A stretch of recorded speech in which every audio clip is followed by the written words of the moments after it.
피실피실 웃기도 하고 줄도 쳐가면서 재밌게 읽었던 책을 하나 소개해 드리려고 해요. 유쾌하면서도 머리를 탁 치고 가는 그런 생각을 제공해주는 책, 미친 세상을 이해하는 척하는 방법입니다. 안녕하세요 여러분, 곰백입니다. 모두 잘 지내고 계신가요?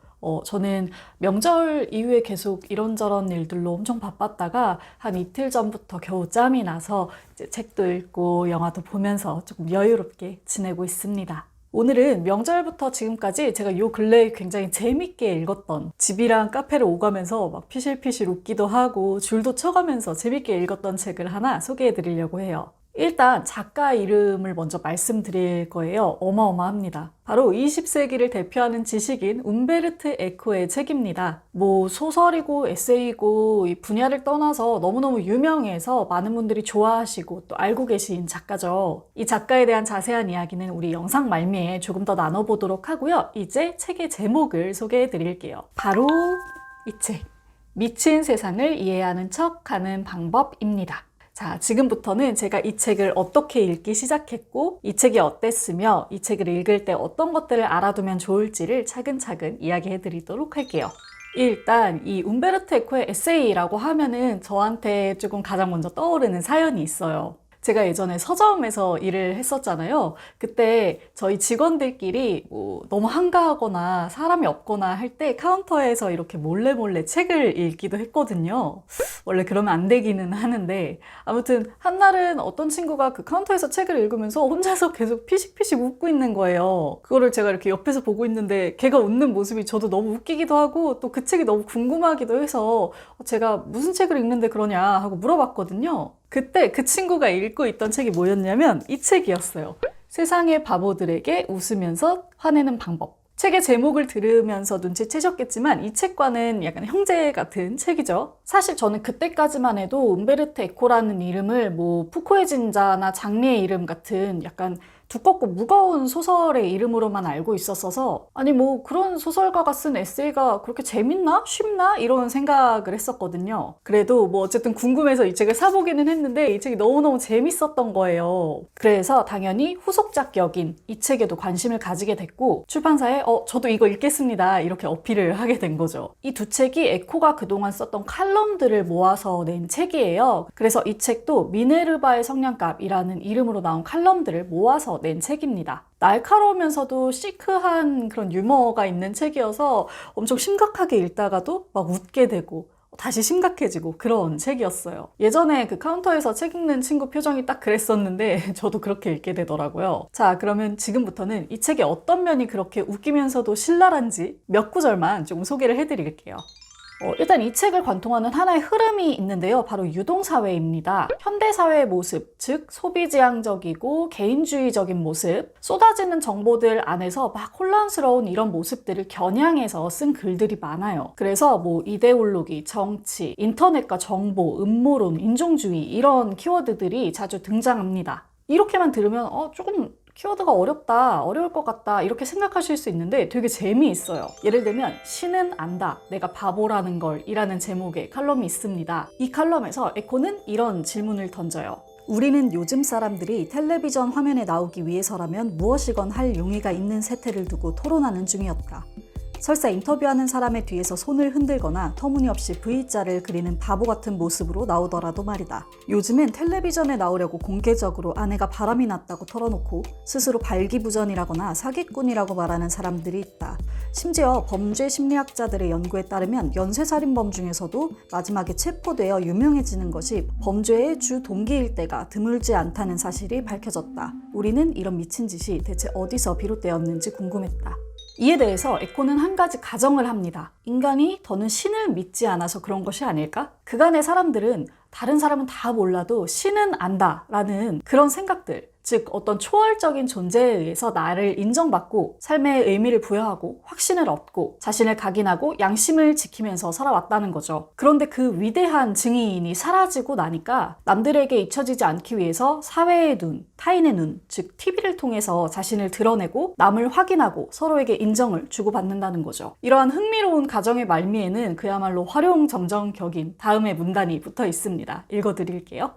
텔레비전 출연은 저 초월적인 존재를 대신하는 전체적으로 고마운 유일한 대용품이다. 다만 어리석은 일은 이런 경우 사람들이 알아본다는 의미를 착각하고 있다는 것이다. 우리는 자신의 성취나 희생 또는 그 밖의 좋은 특성을 남들이 알아주기를 원한다. 하지만 우리가 텔레비전에 나온 다음날 누군가 카페에서 우리를 보고는 야, 어제 너 텔레비전에 나온 거 봤어 하고 말한다면 그건 단순히 네 얼굴을 알아봤다는 것이지 너를 알아준다는 뜻은 아니다. 이런 식으로 에코는 어떤 사회 현상에서 특이점을 관찰하고 그것을 유쾌하고 신랄하게 재구성하면서 읽는 독자에게 통찰과 유머 그리고 어떤 시원함을 제공해 줍니다. 또 하나 재미있는 에피소드 소개해 드릴게요. 여러분 혹시 음모론 믿으시나요? 에코는 이 책에서 대중매체와 음모론에 대해서도 많이 다루고 있거든요. 이 중에 우연의 일치를 믿지 마라 라는 칼럼이 있어요. 우리가 익히 들어서 알고 있는 아주 유명한 음모론들 중에 일부가 얼마나 허황된 것인지, 이것이 얼마나 그 우연의 일치들을 줄줄 꿰어서 만든 이상한 작품인지를 말해주고 있는 칼럼입니다. 이때 에코가 예로 든 것이 뉴욕 쌍둥이 빌딩과 숫자 11에 관련된 음모론입니다. 여러분들도 많이 들어보셨죠?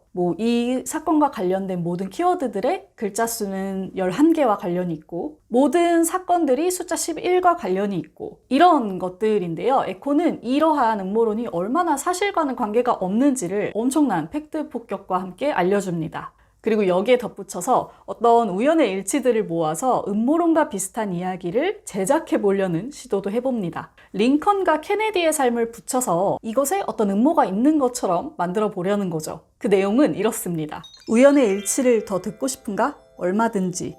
에이브러함 링컨은 1846년에 하원 의원에 당선되었고 존 F 케네디는 1946년에 의회에 입성했다.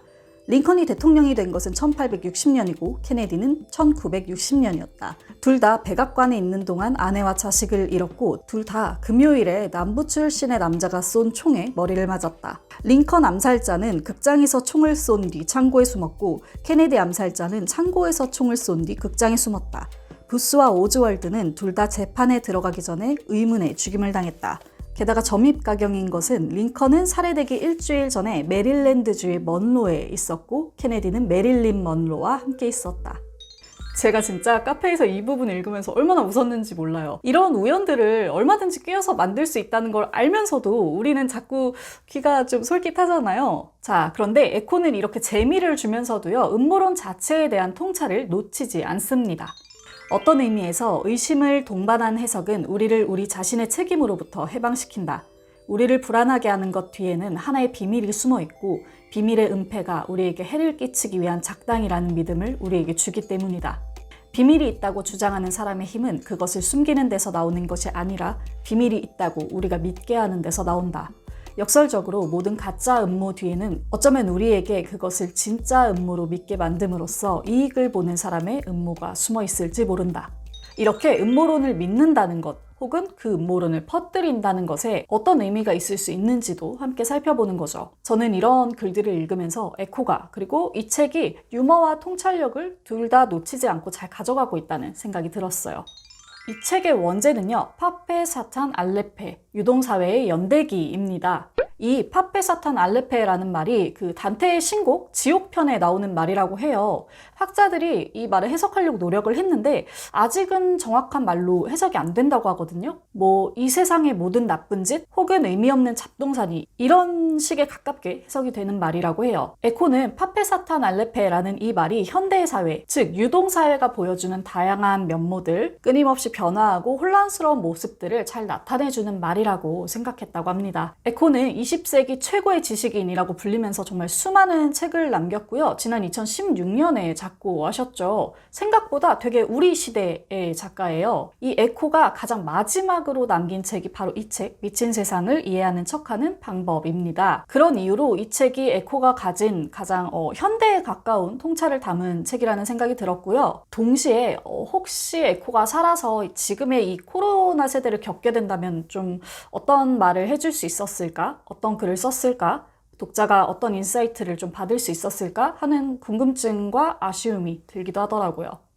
자, 여기까지 오늘은 미친 세상을 이해하는 척하는 방법이라는 에코의 유고 에세이집을 소개해드렸습니다. 유쾌하면서도 머리를 탁 치고 가는 그런 생각을 제공해주는 책, 속을 시원하게 만들면서도 곰곰이 생각해보게 하는 책이라는 생각이 들었어요. 이 책의 중간중간에는 우리가 잘 모를 수도 있는 어떤 지역적인 이야기, 해외 정치 이야기들이 들어가 있기는 하지만 그 역시도 우리의 입장에서 재해석해볼 여지가 충분히 있을 만한 내용이라는 생각이 들었습니다. 그런 면에서 아주 보편적으로 재미있게 읽힐 만한 책인 것 같습니다. 자, 이제 움베르토 에코의 미친 세상을 이해하는 척하는 방법 리뷰를 마치면서 저는 물러가 보도록 하겠습니다. 조만간 독서모임 공백 라이브 그리고 2월 독서정산 영상으로 만나 뵙겠습니다. 우리 공복이 여러분들 모두 책 읽는 시간 되세요. 공백의 책단장이었습니다. 안녕.